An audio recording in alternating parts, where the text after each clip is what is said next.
Starkface Doom. A familiar silhouette is the fastest way to disarm a hero. The Starkface Doom theory spreads because it turns nostalgia into timing. Not because anyone believes it's Tony, but because everyone wants it to be for one fatal second. That wanting creates a pause, and the pause is Doom's opening move. One Avenger hesitates, another hates the hesitation, a third tries to talk, and suddenly the team is arguing inside the exact moment they should be striking. The multiverse makes identity feel negotiable, so the theory mutates. Variant, stolen face, engineered deception, but the mechanism stays. Recognition becomes a trap. Hit fast, and you look like you're killing a legend. Wait, and you hand a strategist free momentum. Either choice stains you, and the stain becomes leverage. Doom splits the team into "it's a trick" versus "what if it's not?", then moves while they're still mid-sentence. While everyone debates what they're seeing, he takes what he came for: access, timing, and control of the story. The cruel reframing is that the face isn't a twist at the end. It's the first strike, landing the moment you want it to be real, and the moment you accept it isn't,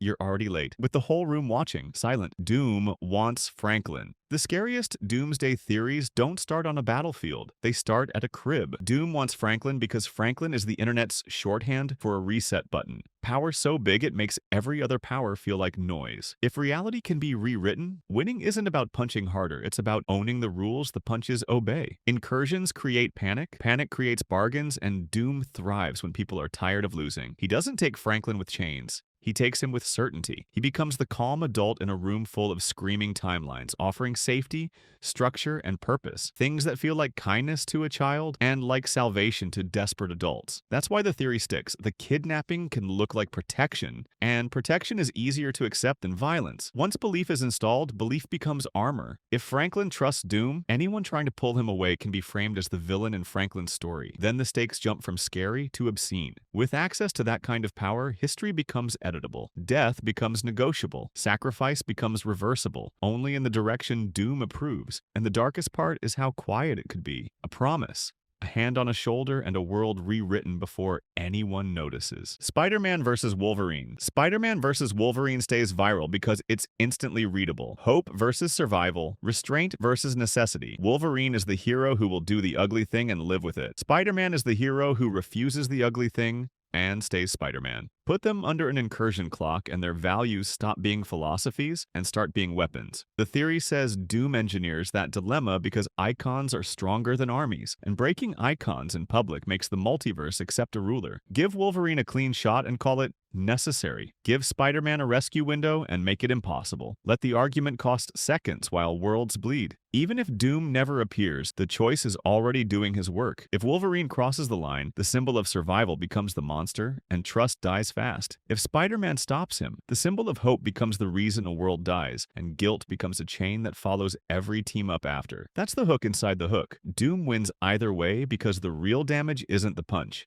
It's what the punch proves. Once your favorites can be forced into impossible math, unity stops looking heroic and starts looking naive, and that's when Doom's solution begins to sound reasonable. Avengers vs. X-Men. An incursion is the perfect excuse to turn allies into enemies, because it hands everyone an impossible choice and demands an immediate answer. Avengers vs. X-Men won't stop trending because it's the cleanest conflict engine imaginable. Two Earths colliding, two teams convinced they're saving everyone. No time for nuance. One misread move becomes a punch. Then self-defense becomes a war, and suddenly every iconic matchup is possible. The audience stays because the escalation is endless and familiar. This theory doesn't require either side to be evil. It only needs urgency, misunderstanding, and pride. Mutants don't trust institutions. Avengers don't trust uncontrolled power. Under a timer, those instincts become blades, and that's where Doom benefits. War is cover. Noise hides theft. While icons trade blows, Doom raids what nobody is guarding. The rules behind reality, the keys that turn collapse into control. Heroes burn time proving they're right, and time is the one resource an incursion never refunds. By the time both sides realize they've been played, trust is spent and alliances are cracked in ways you can't uncrack. Now, Doom gets to step in with the only thing desperate people accept: a solution with strings attached. After that, unity is possible but never clean again. Battleworld is a cage. If the multiverse collapses, someone will offer to rebuild it. Battleworld as a cage goes viral because it makes Doom the roof over everyone's head, and a roof is harder to fight than an army. The pitch is simple. Reality breaks. Doom stitches the leftovers into one patchwork world and calls it mercy. It sounds like salvation until you realize what it implies. Borders you can't cross, histories you can't challenge, roles you can't refuse. A designed world has an owner, and Doom is the kind of mind that treats freedom as a defect in the blueprint. In this framing, reality becomes enforcement. Cross a line and the world corrects you. Speak the wrong truth and history edits you out. The trap isn't pain, it's comfort. Battleworld can look merciful. Repaired skylines, returned loved ones, erased tragedies. The exact gifts people beg for when existence is dying. But every gift is a contract, and contracts make you complicit. Destroy Doom and you risk collapsing the only roof left. Accept Doom and you live forever inside a world that watches you. Either way, he wins leverage over your morality because he can frame rebellion as selfish arson and obedience as responsible survival. That's how a cage can feel like home. Doom collects kids. Doom collects kids flips legacy into vulnerability. It's instantly visual, a looming shadow, a small hand, and the feeling that the future is being stolen in real time. Adults resist. Kids adapt. Doom doesn't just want power today, he wants obedience tomorrow. The creepiest version doesn't look like kidnapping. It looks like rescue. A collapsing multiverse creates terrified children and exhausted parents, and Doom shows up with structure, certainty, and safety. He offers purpose. He offers rules. He calls chaos cruelty and calls obedience comfort. And once a child believes Doom saved them, pulling them back becomes almost impossible without becoming the villain in their story. That reversal is the weapon. Now twist the knife. A child with world-bending potential doesn't need to be trained to fight. They only need to be trained who to trust. Gratitude becomes a leash. Fear becomes a trigger. Doom doesn't install bombs. He installs beliefs, and beliefs survive reboots. So even if the heroes win the battle, they can still lose the future because the next generation might defend Doom's order like it's family. That's why every young hero setup suddenly looks like bait. If Doom shelters them first, he can rewrite who abandoned them, who protected them, and what good is supposed to mean. The traitor is inside. Paranoia is retention fuel, which is why the traitor theory refuses to die. Doom doesn't have to break the Avengers from the outside if he can buy a yes from the inside. In a multiverse crisis, every hero has one private wound they'd do anything to undo, and Doom offers trades that feel like mercy. A resurrected friend, a saved homeland, a timeline where a mistake never happened. The person who says yes won't look evil. They'll look exhausted. They'll tell themselves it's temporary. One lie now, victory later. Then the pattern starts. A meeting accidentally leaks. A warning arrives a minute late. The right hero shows up 1 second too late again and again till coincidence stops feeling believable. The nastiest version isn't the loud traitor. It's the loyal one. The person who loves the team enough to poison it to protect it, because that's Doom's real product, justification. He doesn't need hatred. He needs a story the traitor can live with. And when the reveal lands, it won't be I did it for Doom. It'll be I did it for you, which makes the betrayal feel like a knife wrapped in a bandage. Once guilt is involved, silence becomes part of the deal. The world forget. The bleakest ending theories don't end with bodies. They end with a clean timeline. The world forgets spreads because it's the most terrifying kind of loss. Invisible, irreversible, and calm. A multiversal collapse demands a fix, and the cleanest fix is the one that erases the evidence of damage. Stitch reality, smooth the seams, and let history feel like it was always this way. Now imagine winning and nobody remembers why it mattered. Friends become strangers. Sacrifices become blank space. The past becomes a rumor because proof died with the old reality. Memory is what turns pain into purpose, and if the universe forgets the war, the universe forgets the lesson. That's when Doom stops needing fear. He can rule with quiet. The horror is that Doom doesn't have to kill the Avengers to defeat them. He only has to make their story unrecoverable. Imagine hearing Stark and feeling nothing. Imagine a victory with no grief, no scars, no moral weight to keep power honest. And the aftertaste is personal. The audience remembers, the universe doesn't. Maybe one survivor keeps the truth, carrying the old timeline like poison while everyone else calls it peace. That's not an ending, it's amnesia with credits.